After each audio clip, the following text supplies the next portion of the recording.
Alors, bonsoir à tous, parce que c'est l'usage quand même. C'est la moindre des choses. Alors, regardez. Dans la paracha de Bamidbar, on parle d'une mitzvah un peu particulière. On parle de la mitzvah des dégalim. C'est quoi la mitzvah des drapeaux? La mitzvah des étendards.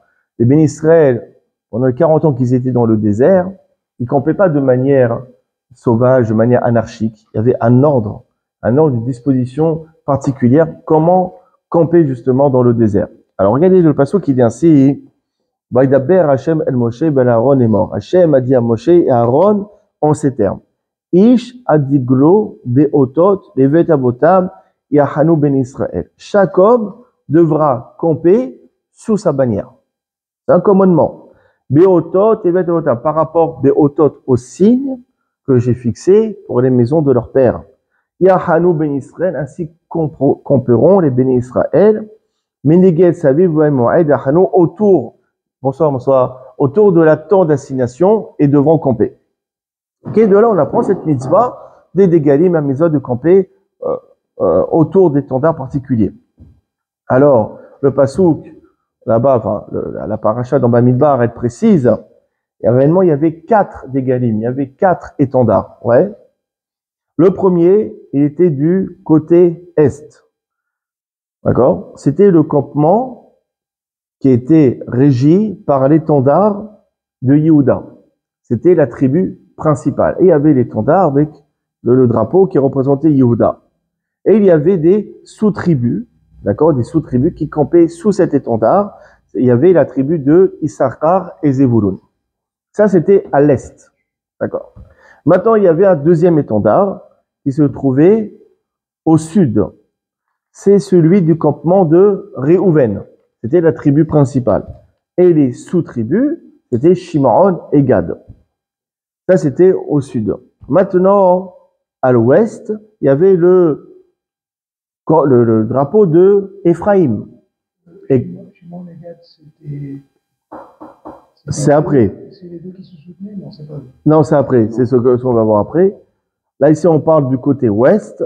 C'est celui de Ephraïm. Et les sous-tribus, c'était Ménaché et Binyamin. Et voilà le 4e étendard, côté nord, c'est le campement de Dan, et il y avait Asher et Naphtali comme sous-tribu. D'accord? C'est bon. Et le sud, on n'a pas parlé du sud. On en parle ici, c'est la première. C'est celle de Réhouven. Et Réhouven, il y a Shimon et Gad avec. Ça, c'est le sud. Ok, il est écrit, Vayasu ben Israël, Kerko Hashem Hashem et Moshe, et ben Israël, ils ont fait comme ce que Hachem ordonna à Moshe, Ken Halou Debiem, et ils ont campé chacun sous leur étendard. Maintenant, le Midrash, il amène un peu plus de précision. Dans Midrash, Bamidbar Rabbah, au tout début, le 2e chapitre. Besha'ash Nigla Kosh Baruch Hu al Sinaï, au moment où Kosh Baruch Hu s'est dévoilé sur le mont Sinaï, et s'est dévoilé pour donner la Torah, il y a 2 Aïmo sont descendus avec lui, avec donc Akadosh Baruch Hu, Kab Revavot, 22 myriades, 22 000 groupes, 22 000, Kab Revavot, 22 000 groupes d'anges. C'est énorme. Chez Neymar, comme est écrit, Rechev Elokim Rebotaim Afeshinat Sapasuk dans Teilim. Ve'orkolam Asuim Degalim. Et ces 22 000 groupes d'anges, ils étaient organisés par bannière, par drapeau. Tous les anges, ils ne sont pas venus n'importe comment. Ils étaient rangés aussi avec des drapeaux. Chez Neymar, comme est écrit dans Shir Hashirim, des Goul Merbava. Kivan Sheru Otan Israël, Sha'asun Degalim. Dès que les bénis Israël, ils ont vu justement ces myriades d'anges organisés par étendard, par drapeau, et Thalom et Tavim à Degalim. Ils ont commencé à désirer les drapeaux. Ils ont dit, nous aussi, on va être comme eux. Les anges, ils ont des drapeaux. Nous aussi, on va être organisés par drapeau. Amro, ils ont dit ainsi. Alvaï karkanuna asmigem kimotam. Pourvu, alvaï, pourvu que nous aussi, nous soyons organisés par étendard. Amar lahem akadosh baruch hu. Alors ça, c'est mis en allusion dans le Télim qu'on lit tous les matins. Yancha Hashem Yom Tsara. D'accord? Ils ont dit quoi? C'est C'est quoi? Shem Eloheinu Nidgol, Nidgol, c'est-à-dire Degel. Degel, c'est un drapeau. Nidgol, nous voulons être organisés par étendard. Amar lahem Akadosh Baruch Hu, il leur a dit, Manita bitem asod egalim. Ah, vous avez désiré être organisé par drapeau. Hayechem, je jure par votre vie, Sheani Mimali Mishaotechem, que je vais répondre favorablement à votre demande. Je vais vous donner, vous voulez des drapeaux? Je vais vous donner des drapeaux. Et c'est la suite du Mizmor, c'est la suite du Teilim. Imale Hashem, Kol Mishaotecha Hashem, répondra favorablement à toutes tes demandes. Miyad immédiatement. Au diable que Baruch Otam Israël, il a fait savoir au Ben Israël, Ve'amar le Moshe, il a dit à Moshe, l'air, Moshe, vas-y, va, assez Otam les Galim qui Moshe est à vous, fais-leur des drapeaux comme ils ont désiré. Moshe, t'as entendu, ils veulent des drapeaux, vas-y, organise-leur des drapeaux. Et après, toute organisation, sud, nord, ouest, est, ouais, d'accord, les sous-tribus, etc. Maintenant, il faut comprendre. Il y a deux interrogations principales dans ce midrash-ci. Quel lien il y a entre les dégalim, les drapeaux, et le don de la Torah? Parce que toute cette histoire, c'est qu'ils ont vu les anges, etc., avec des drapeaux, et Israël, ils ont eu envie d'avoir des drapeaux. Ça s'est passé durant le don de la Torah. Donc, il y a un lien entre les dégalim, les étendards, et justement, le don de la Torah. Quel est le rapport? Deuxièmement, ici, on dirait que les enfants, les bénis Israël, on dirait que c'était des enfants gâtés. Eux, ils ont des drapeaux. Pourquoi nous, on n'a pas des drapeaux? Nous, si on veut, c'était pas des demeurés. Et oh non, on dirait des enfants gâtés, des pourris gâtés. Pourquoi eux, ils ont des drapeaux et pas nous? Ah, Dieu dit, oh, vous savez quoi? On fait leur aussi des drapeaux. On dirait qu'on est des bébés. On dirait qu'on est des gamins. C'est quoi cette histoire? Évidemment, il y a un message beaucoup plus profond qui est caché derrière tout cela. Alors, regardez. Le Ohev Israël, il dit quelque chose d'extraordinaire. D'abord, ici, il ramène comme cela. Regardez. Il y a marqué un midrash qui dit Ish adiglo biotot evet avotam. Il y a marqué que chaque homme, il devra camper sous son drapeau beotot. C'est quoi otot? En respectant les signes que j'ai donnés. Il dit le midrash atikre beotot et là beotiot. Ne lis pas beotot par les signes, mais par otiot. C'est quoi otiot? Par les lettres.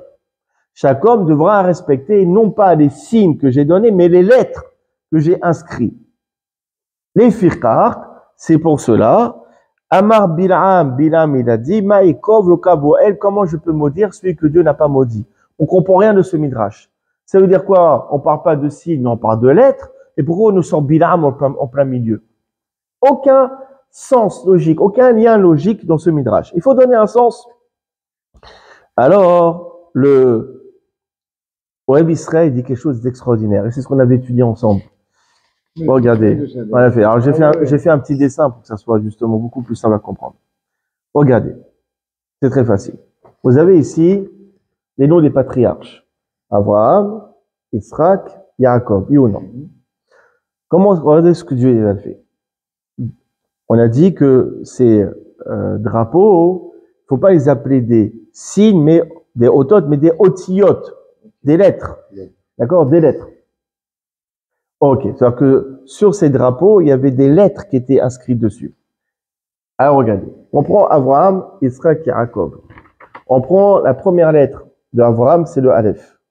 La première de Israël, c'est le Yud. La première de Yaakov, c'est Yud. C'est-à-dire que les lettres Aleph, Yud, Yud, elles étaient marquées sur le drapeau de Yehuda. Ok? C'est bien. Et maintenant, vous prenez les deuxièmes lettres. Deuxième lettre de Abraham, c'est le Bet. Yitzhak, c'est le Tzadik.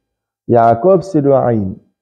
Vous prenez les lettres, ça forme les lettres Bet, Tzadik, Aïn. C'était marqué ainsi, Bet, Tzadik, Aïn, Betsa, ouais, sur le drapeau de Réhouven. Ok. Ok, c'est ainsi. Maintenant, qu'est-ce qu'il a fait Dieu? On continue les troisièmes lettres. Abraham, troisième lettre, c'est le Resh. Yitzhak, c'est le Het. Et Yaakov, c'est le Kouf. Ça forme le mot Rahak, Resh, Het Kouf. C'était inscrit ainsi sur le drapeau de Ephraïm. Ok. Maintenant, il reste un quatrième drapeau. Qu'est-ce qu'il fait que je me retrouve? Il a pris toutes les dernières lettres. D'accord? Donc, Abraham, dernière lettre, c'est le Mem. Dernière lettre de Yitzhak, c'est le Kouf. Dernière lettre de Jacob, c'est le Bet. Ça fait le mot Makav. Mem, Kouf, Bet. C'est ce qui était inscrit sur le drapeau de Dan. Maintenant, dans toutes les lettres ont été utilisées. Sauf une. Le He de Abraham. Le He d'Abraham, on l'a sauté. Ouais, on n'a pas utilisé. Il dit le Oev Israël. Ça s'appelle Abraham. Après, le He, il a été rajouté, c'est vrai. Mais une fois qu'il est rajouté, le He, il se balade. Alors, comment on fait? Il dit le Oev Israël. Il dit que ce He, ce fameux He, il flotte en l'air. Il n'a pas été utilisé, il n'a pas été gravé sur un drapeau. Donc, il a gardé sa liberté. Il flotte en l'air. Et ce He, il a double fonction. D'abord, il explique ici le Rav que ce He, il a protégé les bénis Israël de la malédiction de Bilam. Ce He, il a bloqué Bilam, il a bloqué ses malédictions. Et deuxième chose, c'est que la bracha, la bénédiction, elle vient du He. La bénédiction de la Parnassa et la bénédiction des enfants, ça vient de la lettre He. Quand il y avait la famine à l'époque de Yosef, d'accord? Qu'est-ce qu'il a dit Yosef aux Égyptiens? Il a dit He lachem zera. C'est quoi? Voici pour vous zera de la semence pour planter. Maintenant on comprend. He, la lettre He, lachem est pour vous, pour l'humanité. Zera, c'est quoi zera? C'est la semence. C'est aussi bien la parnassa que justement le fait d'avoir des enfants. D'accord? Donc de ce He-ci, il a eu double fonction. Ce He qui n'a pas été inscrit sur les drapeaux, d'accord, il a protégé de la malédiction de Bilam, et également il a amené la bracha des enfants et de la parnassa. Ok. Maintenant, on reprend ce qu'on a dit. On est face à un problème quand même. Oui, c'est quand même bizarre que pour le drapeau de Dan, on a pris les dernières lettres. Normalement, on aurait dû utiliser le He de Abraham. Oui, à chaque fois dans l'ordre, à chaque fois on utilisait Aleph, Bet, Resh, les trois premières lettres de Abraham. Le He, la quatrième lettre, on l'utilise pas, on passe directement au même. Normalement, c'est le He qu'on aurait dû utiliser. Alors supposons, on y va, on va utiliser le He. Supposons que je prends Abraham, d'accord, la quatrième lettre, donc le He. Je prends Yitzhak, la dernière lettre qui est la quatrième, ça fait le Kouf. Yaakov, quatrième lettre qui est la dernière, ça fait Bet. Ça fait à marquer quoi ici? Kouf, Bet, He. C'est-à-dire qu'on aurait inscrit sur le drapeau de Dan, Kouf, Bet, He. Kouf, Bet, He, ça veut dire Kavo. C'est quoi Kavo? Ça veut dire maudire. La Kodesh Baruch Hu, il ne voulait pas que le mot Kavo, maudit, soit inscrit sur un drapeau. Qu'est-ce qu'il a fait? La Kodesh Baruch Hu, il a dit, je ne vais pas utiliser le He de Abraham. Je vais utiliser le même de Abraham. Pour ça, on ne marque pas maudit sur un drapeau. Et c'est ce qu'il a dit Bilam. Bilam, il a dit, toi, Balak, tu veux que je maudisse les bénis Israël. Mais, comment il a dit? Ma'ekov lo kavo el. Comment je peux maudire celui que Dieu n'a pas maudit? Il a dit, il a regardé les drapeaux, Bilam. Il a dit, mais attends, mais c'est pas logique, ça. Normalement, Dieu, il aurait dû utiliser le He de Abraham. Pourquoi il n'a pas utilisé? Ah, parce qu'il veut pas que le mot kavo, maudire, soit marqué sur une bannière. Ah, donc, qu'est-ce qu'il a fait Dieu? D'accord, il a sauté le He pour marquer le même. Ma'ekov lo kavo el. Comment je peux maudire? Tandis que lo kavo el, Dieu, il n'a pas voulu marquer le mot kavo sur l'une des bannières. Comment moi je peux le maudire?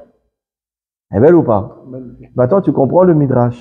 D'accord? Le lien entre, on passe du mot otot signe à otiot les lettres, et du fait que Bilam, il a pu dire, moi je ne peux pas les maudire, parce que Dieu, il n'a pas voulu marquer kavo sur l'un des drapeaux. Extraordinaire ou pas? Mais t'écoutes la Torah, la beauté, t'écoutes la Torah, la beauté de la Torah, où on voit une telle perfection de si beaux commentaires. On sent Amita chez Torah, la vérité de la Torah. Magnifiquement dans ces drapeaux, je m'interroge. Comment Bamidbar il est venu? Il y a des millions de drapeaux. On les voit. Ah, t'as vu ça? Comment ça se colle à l'actualité? Oui ou non? Mais je l'assume, oui. T'as vu ça? Ah oui, à part ça, les drapeaux, ils ont mis les prochains drapeaux. Il y a toujours un lien entre l'actualité et Bekitsour. Alors là, c'est un peu évident. Parfois, il faut gratter un peu. Exactement, exactement. Bon, mais là, Moi, je le fais pas parce que je trouve que c'est très commercial. Je vais pas faire ça. Mais maintenant, mais Inachiname, bien sûr qu'il y a un lien entre la paracha et l'actualité, bien sûr. c'est dingue. Absolument. J'ai jamais vu autant de drapeaux. Inachiname, oui. Moutire, c'est pas le Kalel. Les Kalel aussi, mais aussi Kavo. Kavo, c'est-à-dire, Kavo, c'est il a maudit. Kavo. D'accord? Ah, comment il y a marqué? Comment il y a marqué aussi? Il y a marqué dans le blasphémateur. Comment il y a marqué? Non, il y a marqué, il y a marqué cette expression de Kavo. S'il y a un chumash ici, regardez comment il y a marqué ici. Regarde comment il y a marqué ici. Il y a marqué ici. Et dans Emor. À la fin, il y a marqué comme cela. Vaikov. Ben Isha Israël et Hashem Vaikallel. Vaikov. Vaikov, ça veut dire prononcer de manière négative. C'est réellement ça l'idée. Vaikov, c'est prononcer de manière sournoise, négative. Vaikov, Ben Isha Israël et Hashem Vaikallel. Vous voyez marqué encore une fois. Venokrev Shem Hashem Mot Yumat. Venokrev. Donc celui qui prononce de manière négative, celui qui maudit, celui qui blasphème le nom de Hachem, Mot Yumat, il devra maudire. Donc on retrouve encore ce terme de Ekov.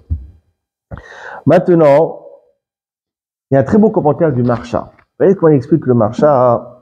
Il explique une Gemara dans Masechet Ayrovin, page Nundalet, page 54. On dit qu'au moment de Matan Torah, Moshe, il a répété toute la Torah à Aaron, son frère, 4 fois. Donc Moshe, il a appris toute la Torah de Akadosh Baruch Hu, il est descendu sur terre, il est redescendu, il a pris son frère, il a enseigné toute la Torah pendant 4 fois. Mikan, Amar Rabbi Eliezer, de là Rabbi Eliezer, il dit, Hayav Adam Ishtot Talmido Abba Famim. Un homme, il a l'obligation de répéter à son élève 4 fois. Nous, on veut bien répéter 2 fois. Au bout de 3 fois, déjà, on a ras la casquette, on a envie d'envoyer balader. Non, tu as l'obligation de répéter 4 fois. D'accord? Les Kalva Homer avaient forte raison. D'accord? Et c'est dur parfois. Ah, tu répètes encore. Il n'a pas compris. Parfois, tu n'en peux plus. Tu as l'obligation. Sinon, on l'enseigne pas. Il dit, les Kalva Homer. Ouma Aaron, chez la man, puis Moshe. C'est déjà Aaron qu'il a pris de Moshe. Oh Moshe, puis Givura, que Moshe, il a pris de Dieu. Il a pris de la source. Car, on est d'accord que l'enseignement de Moshe, il devait être extraordinaire. Dieu, il m'a parlé, Dieu, il m'a enseigné telle ou telle chose. Ça devait être d'une clarté extraordinaire. Et Aaron, c'était pas un teubé. Aaron aussi, ouais, il devait comprendre vite. D'accord? C'était fluide, hein? Il comprenait vite. Malgré cela, il l'a répété 4 fois. Alors, idiote, mais pas idiote. Une personne lambda, une autre personne lambda, à Hakama, Vekama, plus forte raison qu'il faut au moins répéter 4 fois. Qu'on a l'obligation de répéter au moins 4 fois.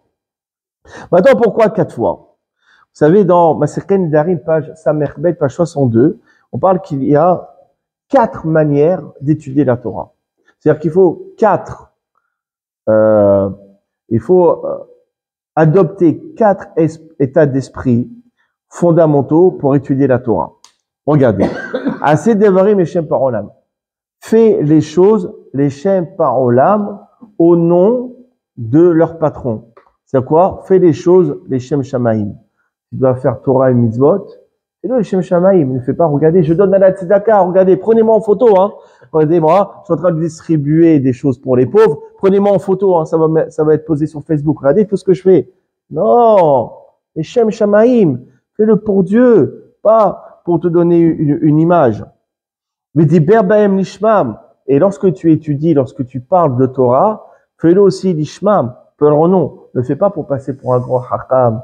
Les gens, ils vont m'aduler. Non, fais le Shem Shamaim.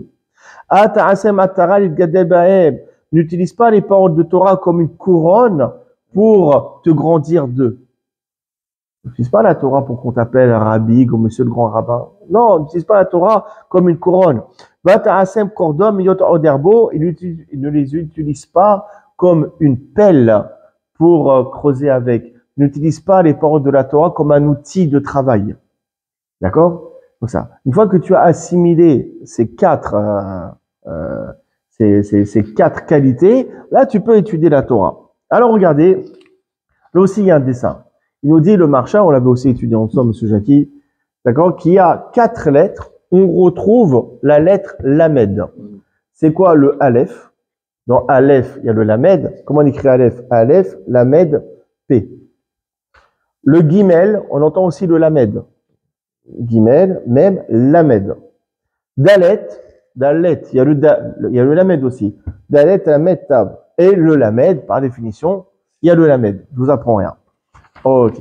Il dit dans ces 4 lettres, Aleph, Gimel, Dalet, Lamed, on voit les 4 différents types de personnes qui étudient la Torah. Regardez. Le Aleph, ça fait penser au mot Alouf, pas Halouf. Halouf, c'est autre chose. D'accord? C'est quoi Alouf? On voit à la fin Alouf, Pinon, Alouf, Krenaz, Alouf. Tous les chefs de Haïssa, on n'en peut plus. Voilà, de Chichi, Chiveri. Quand tu lis, t'es comme ça, parce qu'avec des noms pas possibles. D'accord? Alouf, ça veut dire les chefs. C'est quoi? Le Aleph. Donc, dans le Aleph, on retrouve la lettre Lamed. C'est quoi Lamed? C'est l'Imoud. C'est l'étude de la Torah. Donc, dans le Aleph, où il y a la lettre Lamed, où on trouve en allusion l'étude de la Torah, ça représente celui qui étudie la Torah pour être un Alouf, pour être un chef. Il étudie la Torah pour qu'on l'appelle monsieur le rabbin. Ça, il peut mourir pour ça, pour qu'on l'appelle monsieur le rabbin. Il étudie la Torah juste pour avoir le titre. Ça représente celui qui étudie la Torah de manière non sincère. Juste pour être Alouf, pour être appelé un chef, pour qu'il soit adulé. Ensuite, vous avez le Gimel. Dans le Gimel aussi, donc il y a la lettre Lamed, ça fait, on a allusion à l'étude de la Torah. Gimel, ça veut penser au mot Gimoul. C'est quoi Gimoul? C'est une récompense. D'accord? C'est-à-dire quoi? D'accord? Lui, il étudie la Torah pour avoir une récompense dans le monde futur. C'est pas les chercheurs, c'est pas de manière sincère. Si un jour tu lui dis, tu sais quoi? Tu peux étudier toute la journée, j'ai entendu là-haut dans le ciel, tu n'auras rien, ni Gan Eden, rien. Il va arrêter d'étudier. D'accord? C'est pas l'ishma, donc c'est pas sincère, d'accord? Donc c'est quoi? C'est celui qui étudie la Torah juste pour avoir une récompense plus tard. Ça, c'est Gimel. Dalet, dans Dalet aussi, on retrouve donc la lettre Lamed, il y a une allusion donc au limoud, à l'étude de la Torah. Dalet, ça veut penser au mot Dalout. C'est quoi Dalout? C'est la pauvreté. Celui qui étudie la Torah ou qui enseigne la Torah pour gagner de l'argent. Si un jour il fait un autre travail, d'accord, s'il fait plus rabbin ou quoi que ce soit, il va plus étudier la Torah et l'enseigner. Alors moi, si je suis pas payé, j'enseigne pas. C'est sine qua non. Si je suis pas payé, il n'y a pas d'enseignement. D'accord? Donc c'est pas les Shem Shamaim, c'est pas de manière sincère. Et vous avez la lettre Lamed. Lamed, c'est l'imoud, l'étude de la Torah, c'est l'étude de la Torah pour l'étude de la Torah. Lamed, les Shem Shamaim. D'accord? Donc dans les 4 lettres, il y a les 4 différents personnages, c'est pas les 4 enfants de l'Agada, mais on retrouve les 4 différents types de personnes qui étudient la Torah. Les 3 premières, Aleph, Gimel, Dalet, c'est de manière non sincère, et le Lamed, ça représente celui qui étudie la Torah de manière sincère. Est-ce qu'on peut faire un mot avec Bet et Lamed? Bet, le début du Sefer, Ah, Lamed, la fin du Sefer. à l'envers tu peux, lève, en verlan, lève le cœur. Ben, on peut faire ça En aussi, verlan, c'est bien. en verlan, c'est bien, non? J'aime ça aussi. Sinon en verlan. En verlan, parce que sinon, ouais. Alors regarde. Non, c'est pas. Ça, c'est l'explication du Marsha. C'est le Marsha qui explique. Ici, le Rav Pinchas Friedman, il va donner une autre explication, un peu différente de celle du Marsha. On a vu que le Marsha, comment il expliquait le Aleph? Le Aleph faisait halal grave. Le Aleph, ça représentait, selon le Marsha, c'était très négatif. Le Aleph, c'est celui qui étudie la Torah pour être appelé Alouf, pour être appelé un chef. Ici, le Rav Pinchas Friedman, il prend une autre explication. Il dit non, le Aleph, ça représente quelque chose de noble. Ça représente une étude de la Torah importante. Le Aleph, c'est une lettre qui est très haute, qui a beaucoup de valeur. Regardez. D'abord, le Aleph, ça représente Al-Lufo Shel Olam. Al-Lufo Shel Olam, le maître du monde. Al-Lufo Shel Olam. Et en plus, Aleph, c'est un, le chef unique du monde, Akadosh Baruch Hu. Donc le Aleph, ça représente Akadosh Baruch Hu. Le Todot Yaakov Yosef, qui était l'élève le plus proche du Baal Shem Tov, il explique que la lettre Aleph, qui est la première lettre des 22 lettres de l'alphabet, d'accord, la première lettre, c'est le Aleph, d'accord, ça fait allusion, il dit comme ça, sur Agilouy Agadol Bioter, ça représente à la révélation suprême de Akadosh Baruch Hu. Aleph, c'est vraiment la révélation de Dieu. De Aleph, Aloufo Olam, c'est la révélation du chef du monde de Akadosh Baruch Hu. Le Bet, ça représente, la deuxième lettre de l'alphabet, le Bet, ça représente la révélation de Akadosh Baruch Hu, mais cachée par un vêtement, par un écran. D'accord? Le Gimel, c'est la révélation, le Bet, c'est la révélation de Dieu, cachée par deux vêtements, Bet, valeur numérique 2, cachée par deux vêtements, par deux écrans. Le Gimel, c'est la révélation de Dieu, cachée par trois vêtements. Le Dalet, c'est la révélation de Dieu par quatre vêtements, et ainsi de suite, jusqu'à la lettre Tav.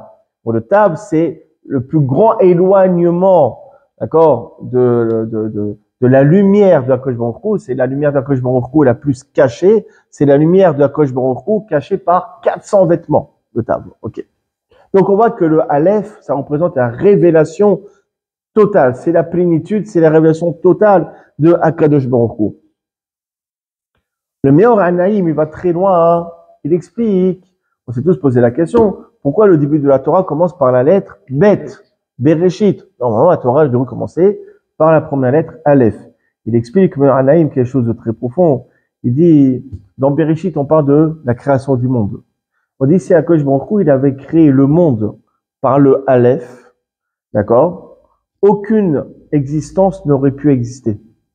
Pourquoi? Parce que Aleph, c'est la présence de Akadosh Baruch Hu. Il n'y a que Akadosh Baruch Hu. Il n'y a pas de place pour autre chose. Donc, il n'aurait pas pu avoir de création si Dieu avait créé le monde par le Aleph. D'accord? C'est pour ça que Dieu, qu'est-ce qu'il a fait? Il a créé le monde avec le Bet.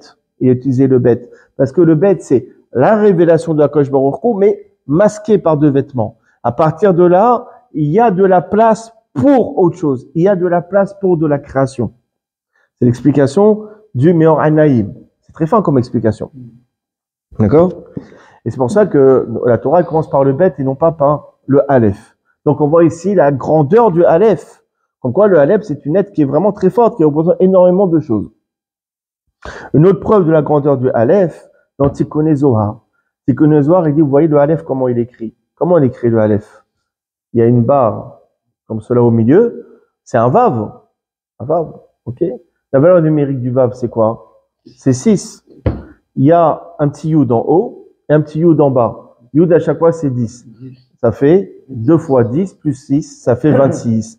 Dans le Aleph, on retrouve la Gematria, la valeur numérique du nom de Dieu, 26. On retrouve la Gematria du tétragramme Yud-Ke Vav-Ke. Donc, on voit ici que le Aleph, c'est une lettre qui est énorme. Donc là, on prend vraiment le contre-pied de ce qu'a dit le Marsha. Le Marsha, il dit, oh, le Aleph, c'est négatif, c'est celui qui utilise la Torah pour être appelé un chef.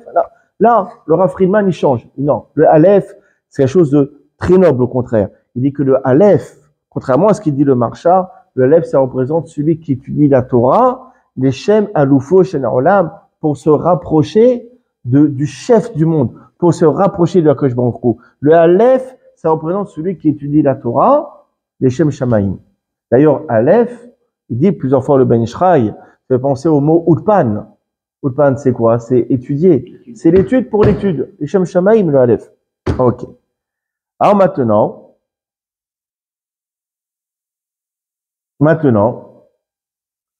on prend le contre-pied du Marsha. D'accord? Lui, il avait expliqué que le Aleph, c'était halagrav. Il est celui qui étudie la Torah de manière non sincère. On a expliqué que le Aleph, c'est le contraire. On peut expliquer que ça représente celui qui étudie la Torah l'Ishma. Maintenant, on va prendre le contraire. Le Marsha, il avait dit que concernant la lettre Lamed, selon le Marsha, Lamed, c'était le top. C'est celui qui étudie la Torah l'Ishma, de manière sincère. Donc, on va voir qu'on peut expliquer le contraire. Que le Lamed, ça représente celui qui étudie la Torah chez l'Ishma, de manière non sincère. D'accord? En fait, on remplace. D'accord? Pour le Marsha, le top, c'était le Lamed. Et le Aleph, c'était quelque chose de négatif. Là, on change. On voit que le Aleph, c'est le top, et c'est le Lamed qui représente l'étude de la Torah de manière non sincère. Comment? Alors, on explique comme cela. D'abord, le lamed, c'est la plus, comme vous avez vu, c'est la plus grande des lettres. Ça représente celui qui étudie la Torah uniquement pour s'enorgueillir, pour être au-dessus des autres. Et moi, je connais, et pas vous, vous êtes tous des nazes. Il n'y a que moi qui connais. La lamed, étudie la Torah pour se grandir par rapport aux autres. Celui qui étudie la Torah, donc, chez l'Olishma. D'ailleurs, comment il y a marqué dans la Gemara qu'on a vu? Ata'asem atara litgaddel bahem. N'utilise pas la Torah comme une couronne, litgaddel bahem pour se grandir en utilisant les paroles de la Torah. N'utilise pas les paroles de Torah, litgaddel, pour te grandir à travers elles. Litgaddel, c'est quoi la plus grande des lettres? C'est le lamed. Donc le lamed, ça représente celui qui étudie la Torah pour prendre le dessus sur les autres, pour se donner une image haute et importante par rapport à autrui. D'ailleurs, ça rappelle un très beau commentaire concernant le roi. Il a marqué, il est viti rum levavo me'ahav, que le roi, il ne devra pas rum levavo, il ne faut pas que son cœur s'élève au-dessus de ses frères. C'est quoi l'explication? Vous prenez le roi, comment on écrit le roi? Meler, même la med kaf. Ok. Si maintenant, le roi, il se prend pour je sais pas qui. Ouais. La plus grande des lettres, le lamed, elle monte. D'accord? Donc le lamed, il sort un petit peu de la ligne où il y a marqué Meler. Il va vers le haut. En bas, il reste plus quoi comme lettre? Marque. C'est quoi marque? Faible. Faible. Ça veut dire qu'il y a le peuple qui est faible et lui qui est au-dessus et qui écrase le peuple.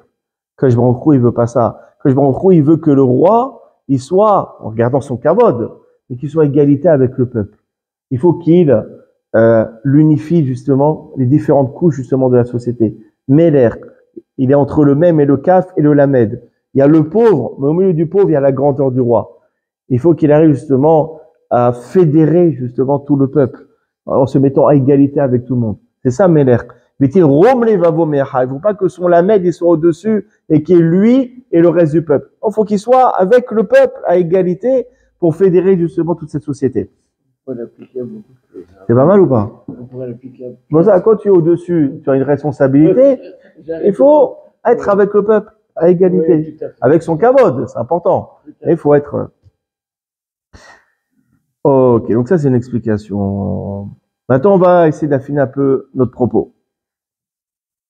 On dit dans Masirkeb Sahim Nun Amoud Bet, page 50. Ne'olam yasok adam batorah mitzvot. Toujours, un homme il devra étudier la Torah et faire des mitzvot. Afal pi shelo lishma, même si c'est de manière non sincère. C'est pas grave. Fais Torah, fais mitzvot. Shmitor shelo lishma, ba lishma. Du fait qu'il fait de manière intéressée, un jour il fera de manière désintéressée. Au début, pourquoi on allait à la synagogue nous? Parce qu'on avait des coca, des gâteaux, des bonbons, ouais, Julien Lacroix, ouais, on avait des places pour aller à Walt Disney. Hein? Ah oui, il y avait des copines aussi, il faut dire la vérité, c'est vrai ou pas? On avait des bons pour aller chercher une pizza chez Gabin. Ouais, pourquoi on allait tout ça? Et après, on a kiffé la synagogue, on a kiffé venir, on a kiffé étudier. Hein? D'abord, c'est toujours de manière intéressée, après c'est de manière désintéressée. Ah, écart fait. Après, la sincérité, elle viendra toute seule. D'accord? C'est ce qu'elle dit dans le Rab Sahim Nun. D'ailleurs, regardez, quand Dieu il a donné la Torah, il a dit à Moshe, Beotit Siva Hashem Ba'etahi, Lilamed Etrem. À cette époque-ci, Dieu m'a ordonné, Lilamed Etrem, de vous enseigner. Lilamed Etrem. Vous entendez quoi comme mot? Lilamed, vous entendez la lettre Lamed.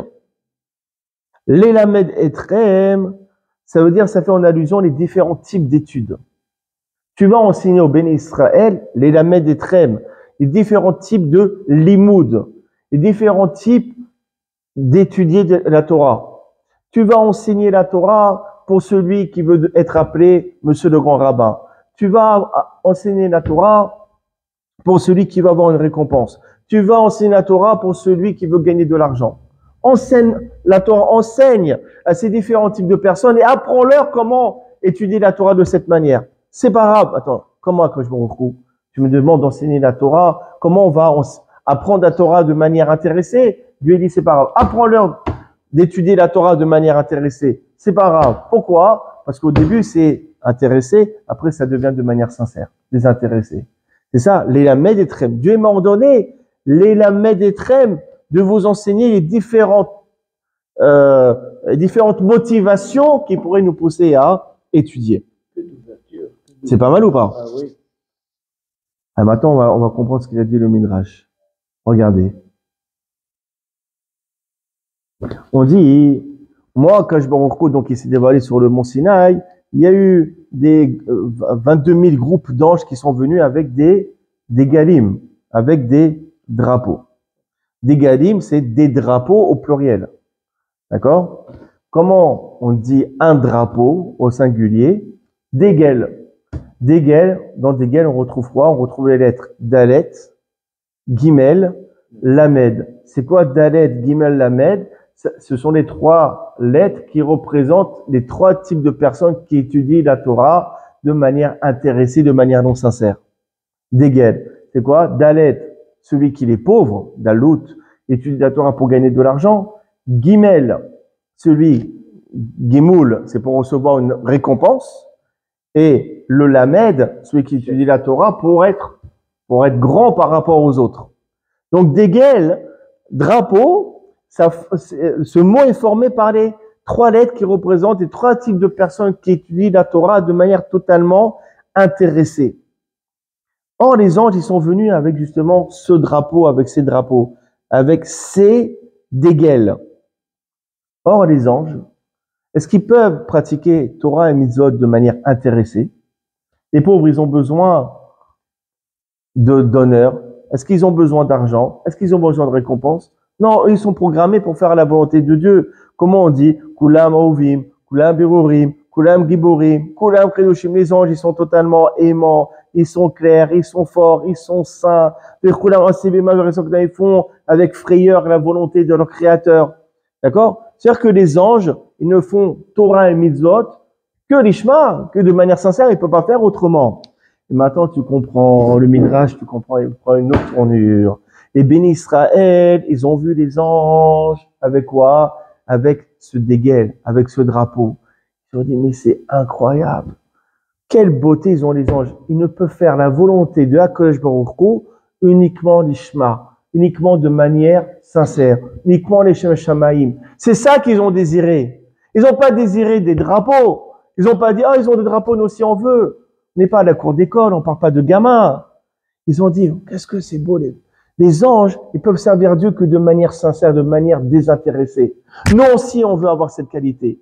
Nous aussi, on veut l'avoir. On veut que ce déguel, ces lettres, Dalet, Gimel, Lamed, qui représentent l'étude de la Torah de manière intéressée, on veut mettre fin à cela. On veut que l'étude de la Torah et la pratique de Mitzvot, elle soit comme les anges de manière totalement inintéressée.